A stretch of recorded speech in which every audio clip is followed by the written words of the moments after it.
Kong Confidential. I'm Jules Hannaford and I'm your host. I'm an Australian woman and I've been living in Hong Kong for many years. I'm a mother, a teacher, an author, and I want to share my wisdom and the wisdom of others with you. Thanks for joining me and I hope you enjoy the show.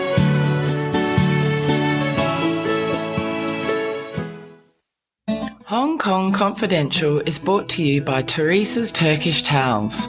Teresa imports the finest 100% Turkish cotton towels that dry very quickly, making them perfect for Hong Kong's humid climate. Say goodbye to the traditional smelly and stinky towels and try the colourful and fresh selections available online or in Teresa's Wan Chai store.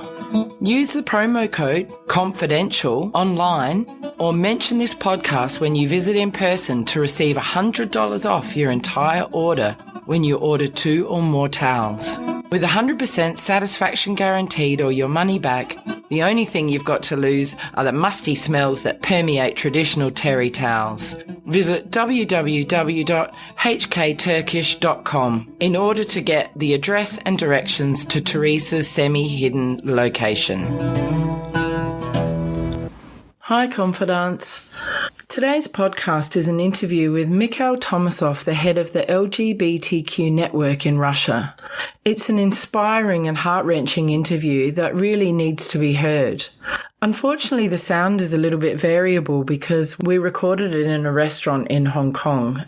I felt, though, that the message and the story that he tells is so valuable and so moving and so inspiring that I really need to get the podcast out there for people to listen to.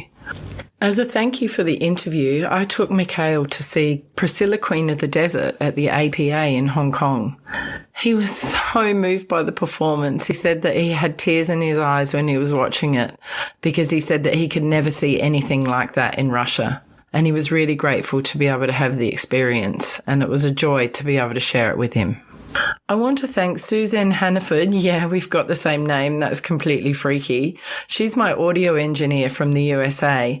She did amazing work trying to resurrect the audio, and I'm really, really hopeful that you'll really enjoy the interview and you'll be able to bear with the sound.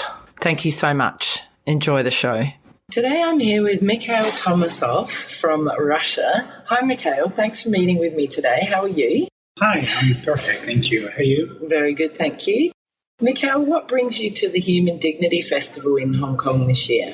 Well, actually, that was the organizers of this event who invited me. And actually, I believe that it's very important to us also to pay attention on what's going on in the Asia part of the world. Usually, we're very determined on the European part. But I think we have to explore what is going on here as well. And to build up advocacy on human rights issue together. So what is your role as a human rights advocate in Russia? What do you do? Well, actually, as a part of Russian LGBT network, I am trying to find resources to make our programs like legal assistance and psychological assistance and other issues which could help LGBTI people in Russia, and also to support some local initiatives. And also I'm a part of one bigger organization which help human rights defenders in Russia by means like mini grants for travel, for burnout, because you can see when you're working in such hostile environment, you threat such problem like burnout. What makes working in Russia a hostile environment? Well, within the last, I would say, 12 years, we faced the situation when the human rights issue are considered as Western values, not anymore Russian values. So many people who stand against domestic violence, like violence in general, they faced problem to be tortured, to be condemned to prisons, to be fined. Sadly, but our government is very creative to make up new laws which can limit you with your activities as well. So do you consider yourself a human rights activist in Russia or an LGBTI activist, or both? I would say it's quite unfair to divide human rights and LGBT rights, because it's the same thing. LGBTI people are still people, even if they have LGBTI letters behind before. Absolutely. But do you focus more in that area, or do you focus on issues like domestic violence or refugees or things like that as well? Many things, actually, because as I've said that I'm trying to find resources for everyone. We try to do it for everyone. There is a lot of different problems, even human traffic as well, and many others. And what's the name of the group that you work with in Russia? The name is the Russian LGBT Network.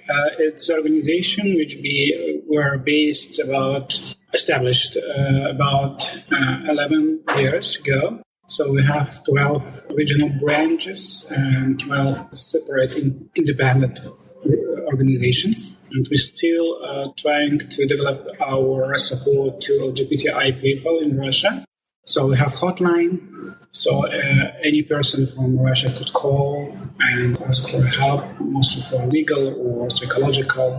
Then we provide international advocacy program as well. We do monitoring crimes based on sexual orientation and gender identity, and many other stuff. Oh, that's brilliant. So many different aspects to your group. Is it illegal to be gay in Russia, or what's the situation?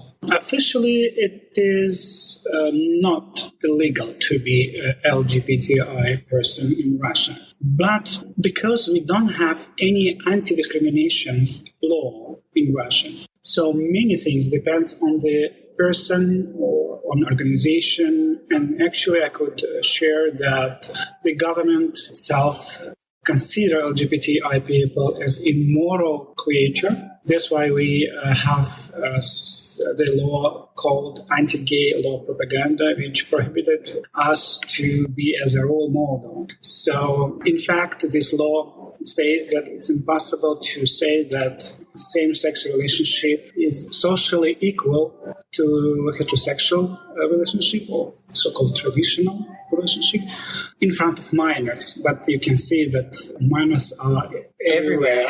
Yeah. Sure. So if you do some activities like that, you will be fined. It depends on the source you spread information. It could be from, in general, 200 euros up to 10,000 euros. That could be the fine? Yes. And could that be just for holding hands with someone of the same gender or kissing them in public? Yeah, because actually there is no clear understanding what the law prohibits. Oh. So it depends on the court, on the personal judge. And if you have homophobic judge, even kisses could be considered as a breaking of the law. Wow. And have you ever been arrested for anything like that in your life? No. Thanks God, no. I faced other stuff. Okay. What's some of the other stuff that you faced? Well, I was hired from my job. Oh, you were fired? Yeah, I was fired from my job and I was beaten. I spent 3 weeks in the hospital and the police rejected to take my appeal because they said it's not a crime. It's not a crime to beat a gay man. Is that what you mean? No, it's not a crime to be beaten because you are gay. Right. Yeah, actually, the police officer who interviewed me, he said, well, probably it's not good that you were beaten. We should have a so-called moral police for such people like you.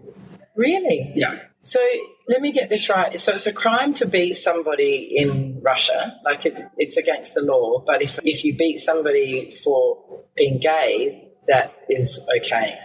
Actually, yes, to be gay is okay, but because there is no clear understanding of the law. Right. There is no real activity to support LGBTI people. We don't have any education program to help the society to understand what does it mean to be LGBTI person in Russia. So people have, I would say, very Soviet or medieval understanding. What does that mean? Many people think that we should be killed or we should be cured or something like that, or most of them say, oh, do you things in rooms do not show us. Actually, nobody shows them. No, of course. That's very interesting. So there's no school programs where there's any sort of education about it. And what about in the media or on television? Are there any gay characters, or is there any discussion about it? Or is it just really just something that's not talked about? Yes, it's a taboo topic in mass media, especially official media.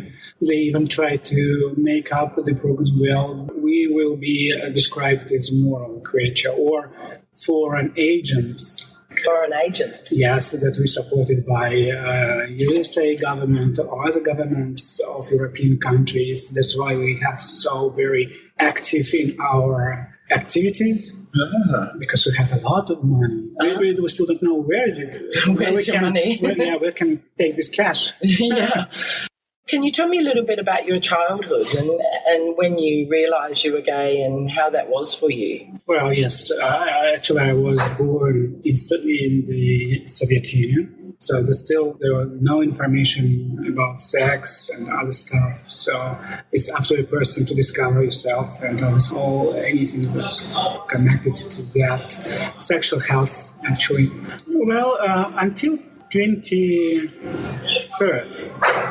I didn't understand what's happened to me. And actually, all what I felt, I believed that it was a kind of deep friendship, because I don't make any sex with anybody. Right, okay. So it was more, I consider that deep friendship. Yeah, and just when I was 21st, I learned there's a word, a gay. Oh, so before you were 21, you didn't even know what homosexuality was? No idea. Of course, I felt something, and because I was raised up in a heterosexual environment, I saw movies, I read books, so where I can find only example of heterosexual love. So I didn't understand what's going on. Maybe I should wait, and then I will find a girl and fell in love with her. Yeah, but nothing happened. Yeah, and then step by step, I just discovered that actually I'm not a straight person. I'm just a gay person. Luckily, because I'm a sexual person, so I was very fine without any sex. But then I found someone when I was 25. Oh. So I started my sexual life at that age. Oh, okay. And did you worry when you were a teenager and you were looking at the movies and the pictures and things and seeing the heterosexual relationship, and that didn't really trigger any sort of recognition in you? Did that worry you, or did you just think maybe when I'm older I'll be okay? Well, I was worried about it because everyone in my class, for example, they have told me stories like that. So I was puzzled what's wrong with me. And actually, maybe because there was no such information in Soviet Union. Actually, when I was very close to one young man in the school, we can walk together, we can keep hands. Nobody tried to say something offensive towards us because we were ignorant about this stuff. We just like to be together.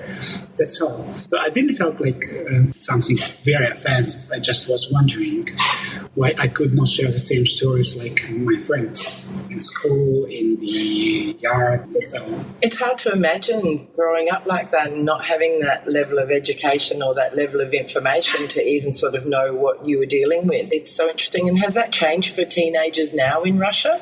Well, do you think they know a little bit more? Because they must have access to movies from the US and things like that, do they? Yes, fortunately they have. So they can watch movie on internet, like modern series like Wolf Teen or something like that. So they could find information from that stories as well.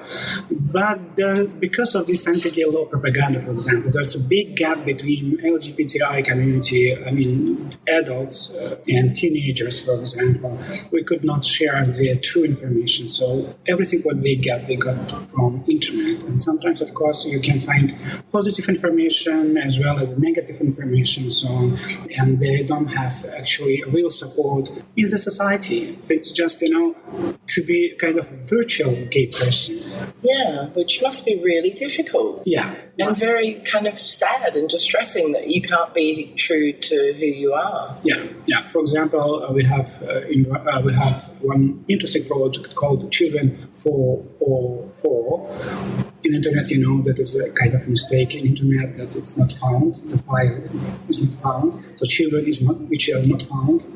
So this project aimed to help LGBTI teens. They can write their stories, they can share their depression and other things because they cannot share with the real people. So this is part of one of the services that you offer in your group? No. But we have a hotline.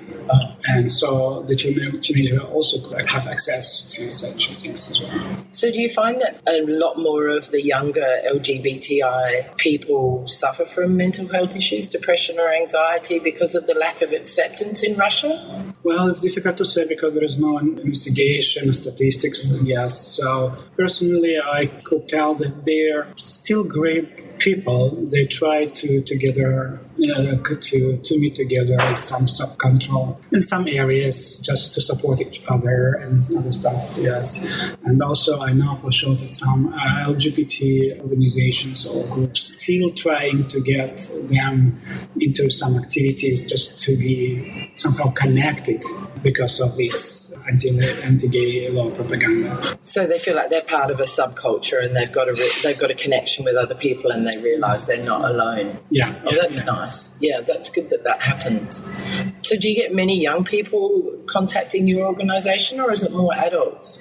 Well, if we are talking about the kind of open activities, so probably mostly we have quite young generation, probably since 18, which is legal age in Russia, till maybe 40, 45, like that. So it's quite a wide range of ages in our organization. And do you offer, like, obviously the hotline and support for psychological and emotional issues? And do you also run, like, gay pride events? And are you allowed to do that? Can that be done? I should tell you that we as an organization, we do not make such things like gay pride. But some organizations which are a part of LGBTQIA Network, which is independent, they do some events, and we believe that it's up to them to decide if they want to have that or not. We personally considered ourselves on some other issues. We believe that everyone has activity in our country, so we do not try to take all in my country. Do you suffer any persecution or any problems because you're a member of this network, you or the network that you work with? Well, for the moment, I should tell you, not many, maybe just like virtual threats and something like that. But some members of my organizations are faced. Personally? Right. Yeah. And especially if you are in some rally or other stuff, you can be also taken to prison or fined, which is quite often happened in my country with LGBTI people. But actually, I should tell it's not about LGBTI rights, even for human rights issues as well. So if you're trying to fight against some unfair things, I may say it like that. Yes. So you can be arrested for protesting any sort of human rights issue in Russia? Yeah, sure. For example, we have the law which says that if you are taken twice in the rallies, the third time it will be the criminal case. So you will take him to the prison for a long time. So does that mean you don't get involved in any protests then in Russia? You personally? I try. Or are you a fast runner? Well, I would say that I'm a little bit very attentive for such things. Of course, I'm trying to be a kind of observer. But you're not on the front lines. Yeah, I have to protect myself for further activities. But actually, sometimes I'm still trying to be part of REL because it's quite vital for me to be with my people. Yeah, and I understand that.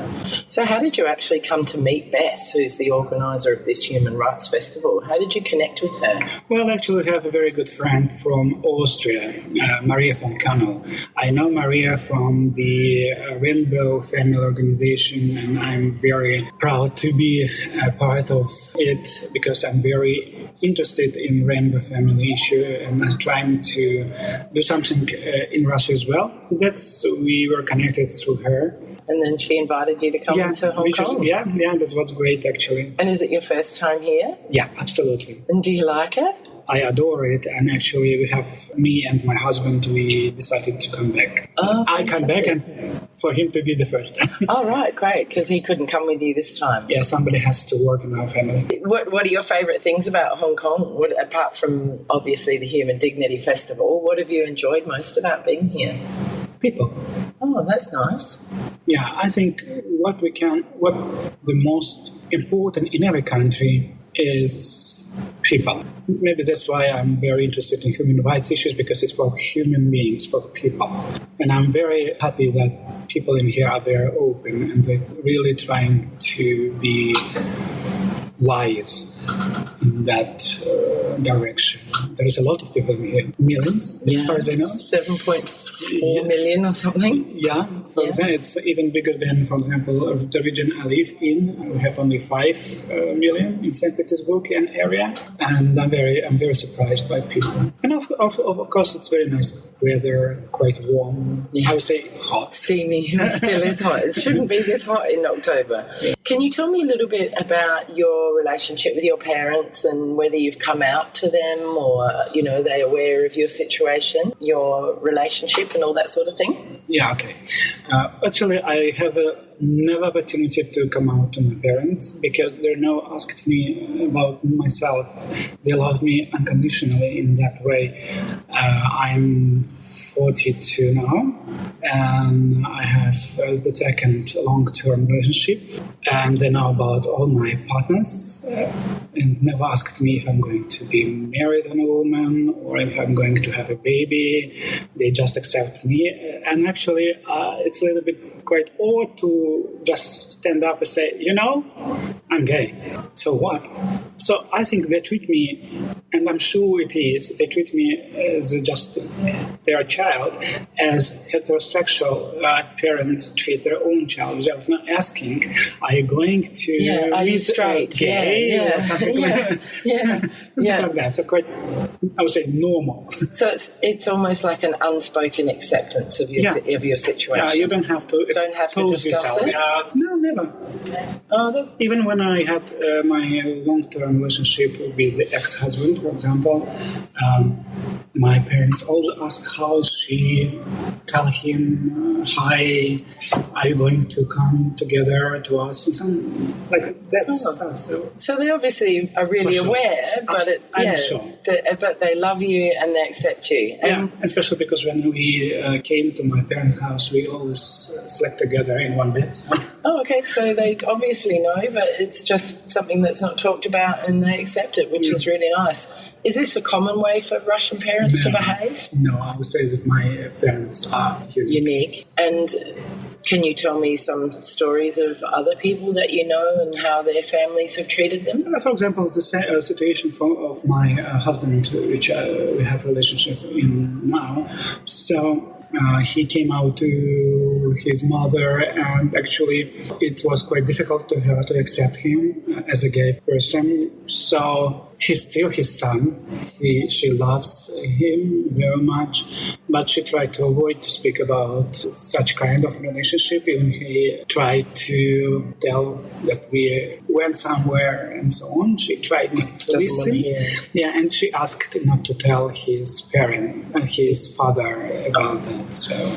And can you visit with him to his parents? Oh, so you've never been there. So it's very different. Whereas he can visit with your parents all the time. Does that make him feel sad, or is he okay? Does he accept that because it's kind of part of the culture? When we talked about that, because we discussed a lot of things, probably, yes, he would like to have something quite opposite. He would like to be accepted fully. And I guess he experiences that acceptance with you and your family. So that must make it even a little bit harder because he doesn't have that same thing that you have. Yes, because it's a little bit like, to be teared from your family, or like to feel like you're in a broken family or something like that.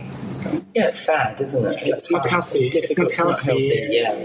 Yes, every time when I trying to speak about LGBT things and other stuff, I usually say acceptance, it's a matter of healthy society, actually. Yeah. When you have to hide, if you have to feel like in a hidden community, even when you visit gay club in every country, they look alike because they were born from the hidden culture. Maybe sometimes it's nice because you can feel like, superhero from Marvel cartoons or something like that, but it's unhealthy. To be separated from the community, to be separated from society, it's not a healthy thing. The same with the family. If you are separated from your family, it's not healthy. How you can build up your own family then? Yeah. Because you don't have any example in front of you. How you can do it? Where can you learn? And for rainbow families, never mind if it's 2 person or 3 person or 5 person. I don't care about number of member in your family. But if you don't have to access to free assistance, how you can be free? And it's quite sad to live your own life just like that, because nobody will give you your life back. And you only have one life, and you've got to live it to the fullest. And being true to yourself and being your authentic self is really important, isn't it? So life is not a bank. You cannot put your life on deposit and then then withdraw it later. Yeah, exactly. You cannot. Every day is a lost one. Do you think that it's hard for gay people in Russia to find partners because it's so sort of taboo?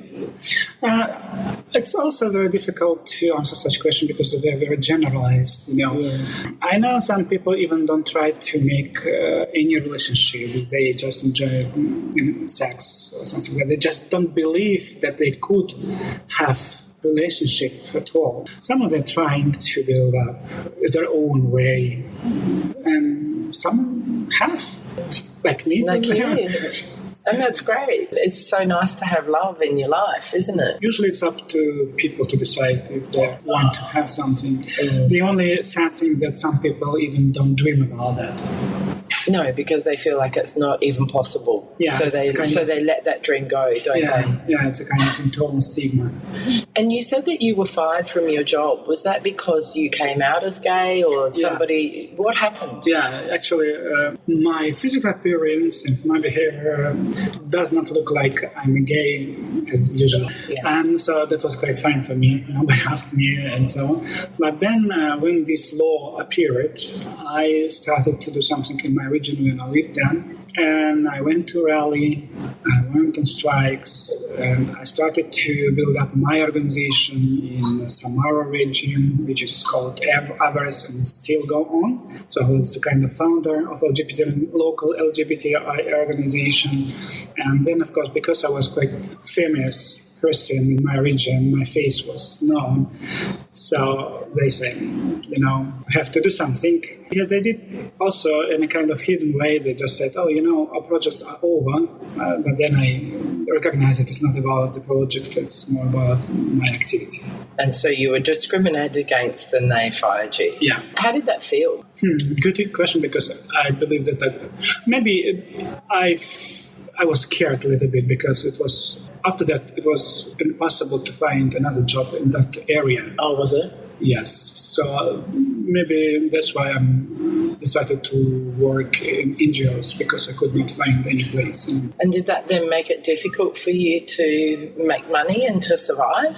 Was that a struggle? Or? Yes, it was a struggle because I was working as a commercial head of commercial department. My salary was quite nice. Yeah, and the salary in NGO in Russia is not very high. So yes, I lost my room. I lost my flat, for example. I could not pay my rent. I should to move to another region. Maybe somehow it also influenced on my ex-marriage, and probably the matter of divorce was also because of so many changes. And you ended up breaking up.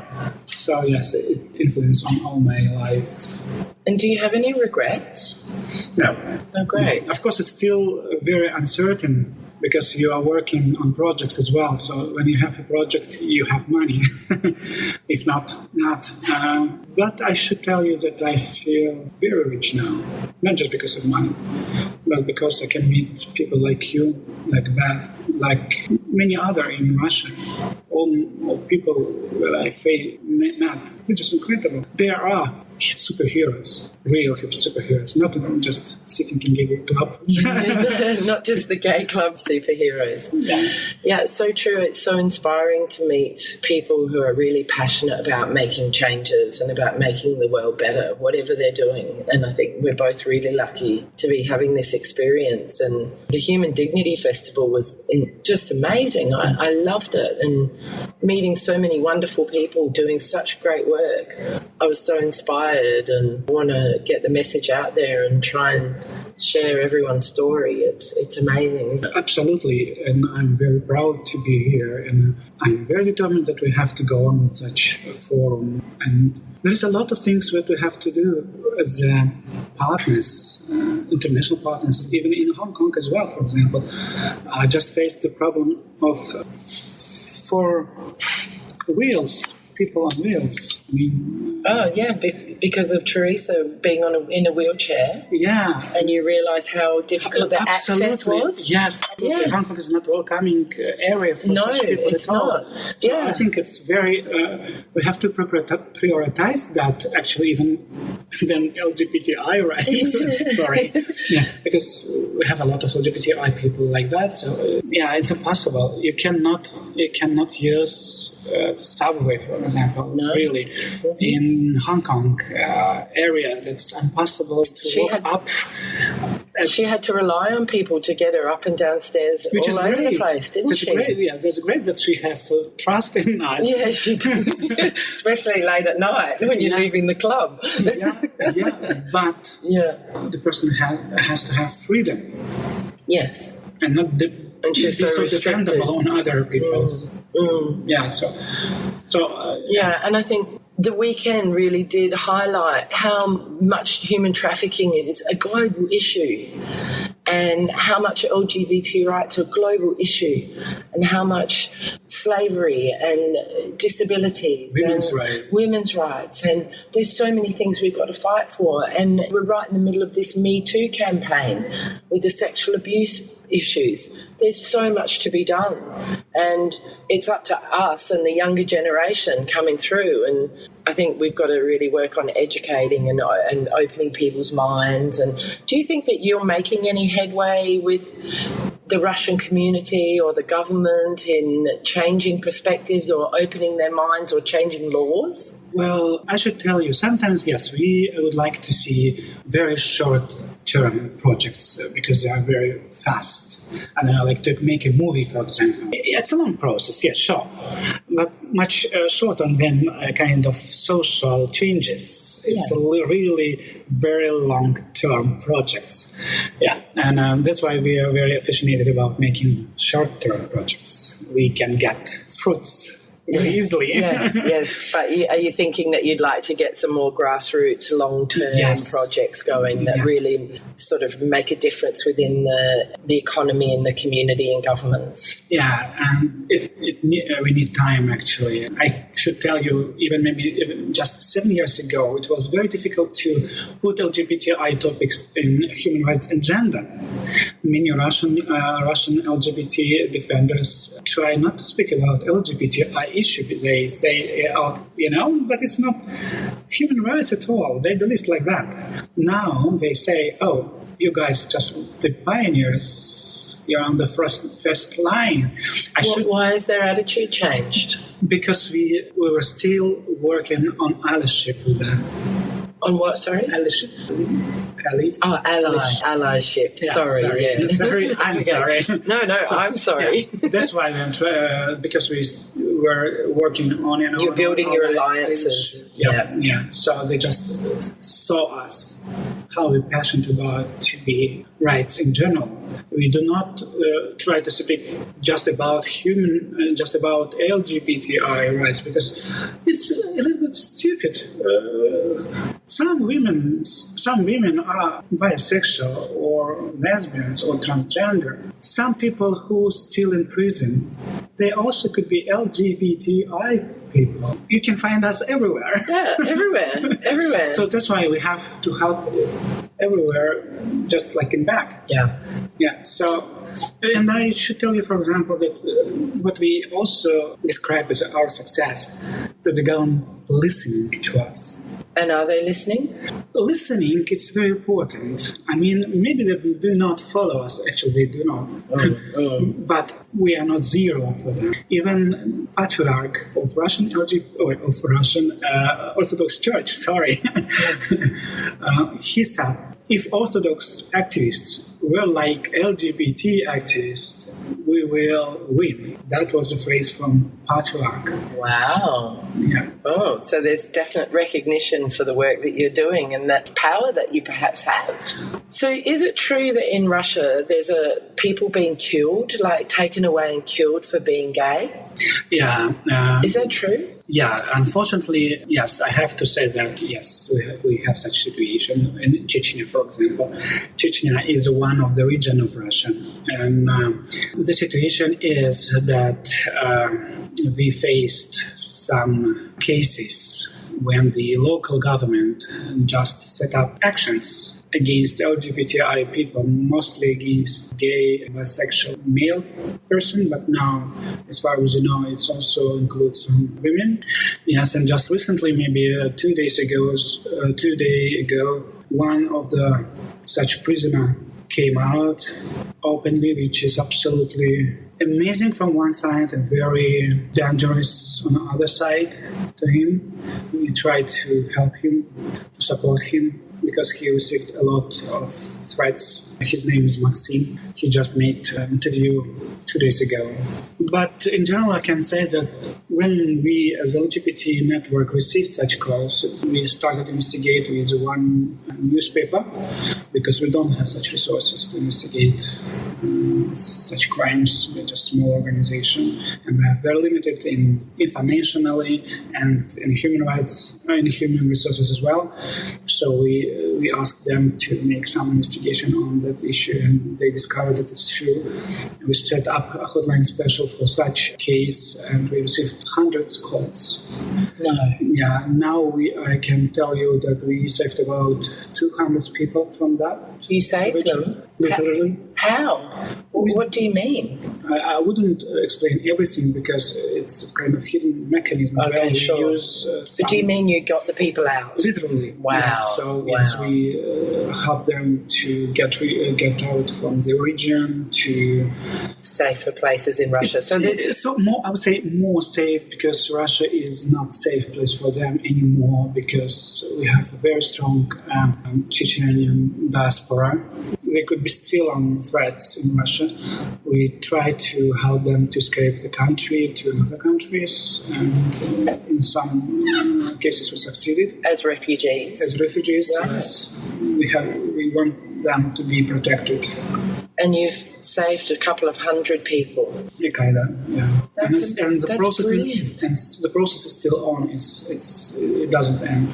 It's just continual. Yes, so, it has a kind of waves, Okay, like that. Mm-hmm. And so, are there places in Russia? Because there's lots of different provinces in Russia, isn't there? So, is Chechnya one of the worst for human rights? And then are there other places that are more safe? Is that right? Or is that too hard? It's a tricky question.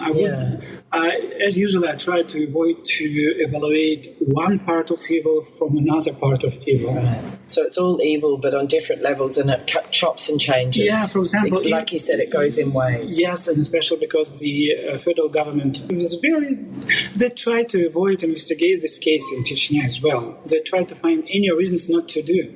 For example, even our ombudswoman, she did everything not to investigate. Then she just said that, just one case, or she tried not to believe us. So it's ombudswoman. It's a person. The ombudsman. Yeah, she has ombudswoman. She has to investigate such cases. That's her job. Yeah, but she refuses. She considers her job not to do it, because the government just want to say that everything is fine with LGBTI community in Russia, that we're so happy to be here. Oh my gosh, I'm starting to feel emotional. Like, This situation is so far removed from anything that I have experienced because I come from Australia, I live in Hong Kong.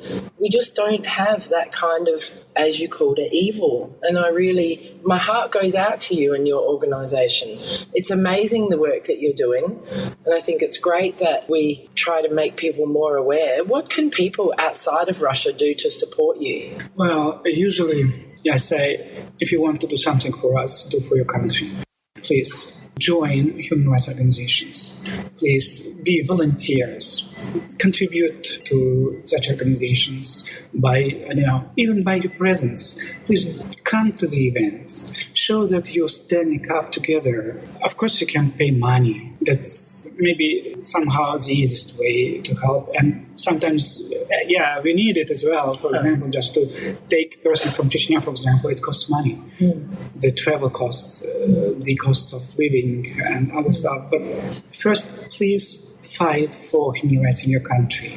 Make Hong Kong, for example, the best place. Just be intended to make your own place the best place to live in, because it's for yourself. If you do it for yourself, that means you've done it for us, because usually our government, they say, see, it's Western values. I would like one day Hong Kong, for example, will vote for marriage equality. And then we can send some people in our government a letter and say, you see, it's not just Western values. It's Asian as well. It's China's values as well, for example, because our government are very happy to be now friends with China. Yes, so maybe Europe we can be role models. Yes, and I would be happy if just one day you have it. You see, your hate is just because you hate us. It's not because of Europe or America or something. It's just because you hate. Yeah, I hope that we can see this kind of change. I mean, I think there's something like 72 or 74 countries in the world where homosexuality is illegal. And in this day and age, that's just ridiculous, isn't it? It's crazy to think that that's still in some countries there's just death penalty for that, which is absolutely, I don't know.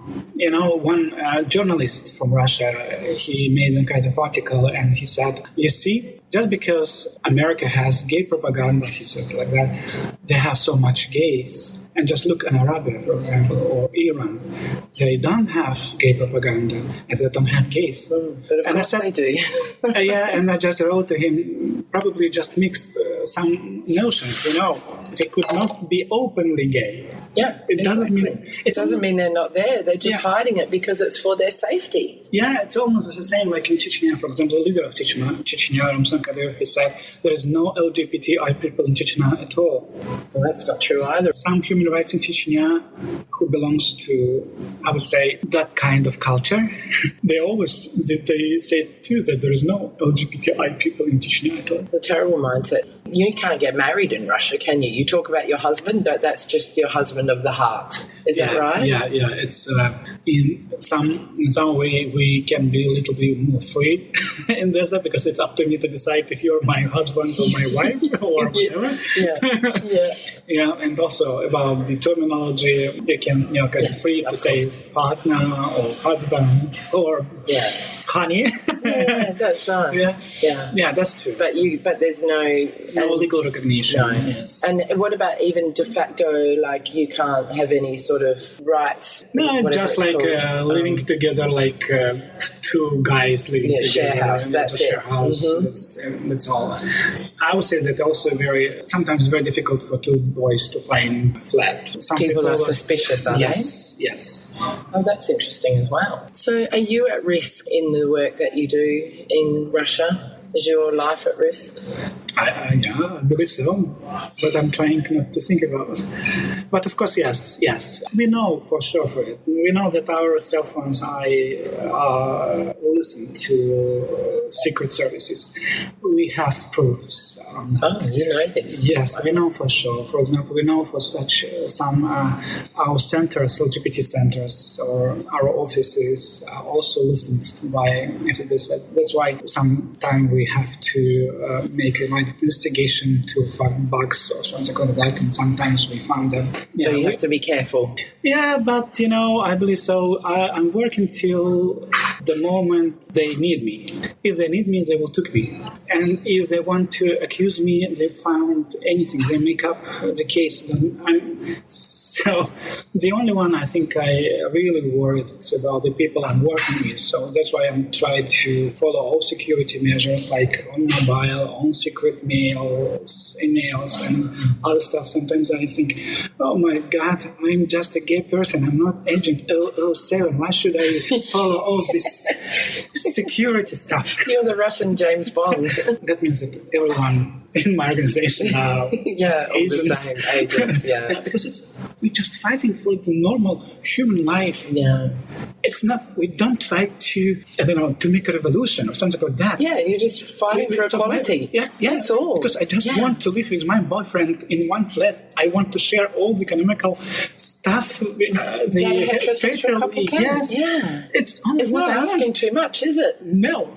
I don't want to be the president. No.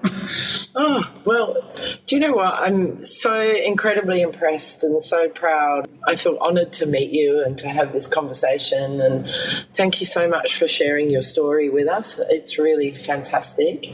And if my listener wants to get in touch with you or wanted to donate to your cause, how could they do that? Me personally, your organisation. Yeah. I think that might be more kosher. Yeah, I think. So yes, you can easily find on internet by Google. You can just type Russian LGBT Network. We have a website. It also has English version. You can switch it on English, and you can find the latest news on English. Of course, it's not the all news, but the most important, because we are, as I said, we're very limited with our resources. Some people of us during Chechnya action, they literally worked for 20 hours per day without any sleep, because it was very intensive time. Yes, you can find about our activities, about our organization. You also can find the means you can help us. There's a donation page, and you can find emails. You can contact and ask my team personally what would be useful. Fantastic. Or just say, hi, I'm very proud of you. Thank you for recognise the work that you're doing and give you support, moral support, which is always welcome. Yeah, it's also very it's great to be appreciated, isn't it? Yeah, it's very important to know that you're not alone. You're not isolated. And you're not alone. And you've made a whole bunch of new friends here in Hong Kong as well. Yeah, thank you very much. Mikhail, thank you so much for talking to me. It's been an absolute pleasure, and I wish you all the best in the future, and I hope I see you back here next year for the festival. Hope to. Thank you for letting me to share it. Thank you. Bye-bye. Bye. So that brings us to the end of another Hong Kong Confidential podcast. I'm Jules Hannaford. Thanks for joining me, and I hope you'll be with me again next week. If you enjoyed today's podcast, please can you go to iTunes to rate and review it. I would really appreciate your feedback. You can email me at jules@hongkongconfidential.net, and you can find me on Facebook and Instagram at Hong Kong Confidential. If you'd like to hit me up on Twitter, it's at Jules Hannaford. I would love to hear from you.